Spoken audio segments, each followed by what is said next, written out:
Bonjour à tous et soyez les bienvenus sur RTI 1. Tout d'abord, le séjour aux États-Unis du Premier ministre ivoirien dans le cadre d'une série d'activités au cours desquelles seront évoqués les progrès économiques et politiques réalisés par son pays, la Côte d'Ivoire. Patrick Hachi a eu une séance de travail avec le secrétariat d'État américain. À noter également les échanges avec les dirigeants du MCC, Agence américaine d'aide étrangère qui a pour mission la lutte contre la pauvreté dans le monde. Nous allons revenir largement sur cette information dans le journal de 13h. Célébration aujourd'hui de la Journée mondiale des droits des consommateurs. L'édition 2022 porte sur la finance numérique équitable. Les précisions de Lanciné Bakayoko.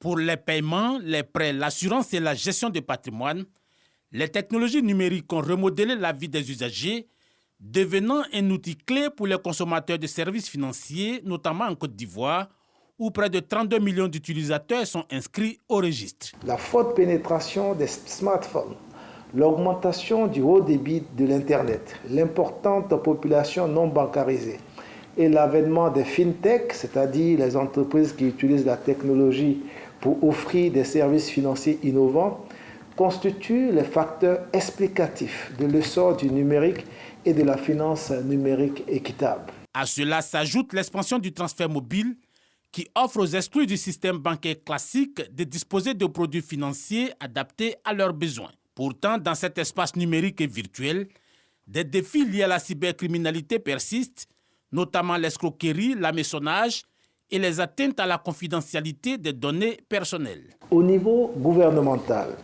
des efforts considérables sont faits avec la ferme ambition d'adapter le dispositif législatif et réglementaire relatif à la lutte contre la cybercriminalité afin de préserver l'intérêt général, l'intérêt des consommateurs en matière numérique et favoriser le développement de la finance numérique équitable.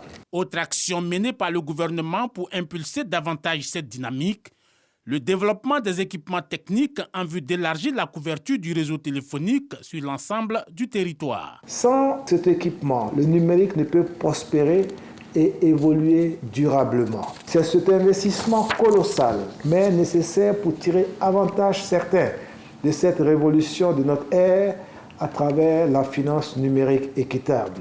D'ici 2024, les consommateurs de services bancaires numériques devraient dépasser les 3,6 milliards. En 2021, la proportion de propriétaires de comptes utilisant des transactions numériques dans le monde en développement a dépassé les 80%, contre 57% en 2014. En Côte d'Ivoire, le lancement de la Bourse nationale du manuel scolaire par le ministère de l'Éducation nationale et de l'alphabétisation en partenariat avec l'Agence française de développement. Ce programme vise à améliorer la qualité de l'enseignement et de l'apprentissage dans les classes du premier cycle du secondaire.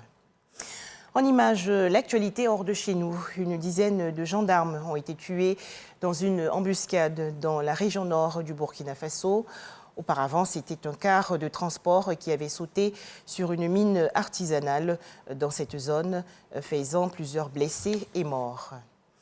Direction à présent le Royaume-Uni où la Cour suprême a refusé hier de se saisir du recours de Julian Assange, le fondateur de Wikileaks, contre une décision d'autoriser son extradition vers les États-Unis.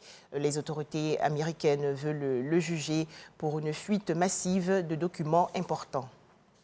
Enfin, le Fonds monétaire international tire la sonnette d'alarme. Selon le FMI, la hausse des cours des céréales et autres graines provoquée par le conflit russo-ukrainien menace la sécurité alimentaire mondiale. La Russie et l'Ukraine faisant partie des plus grands exportateurs de blé au monde. Voilà, merci de nous avoir suivis. Nous allons développer largement toutes ces informations dans l'édition de 13h.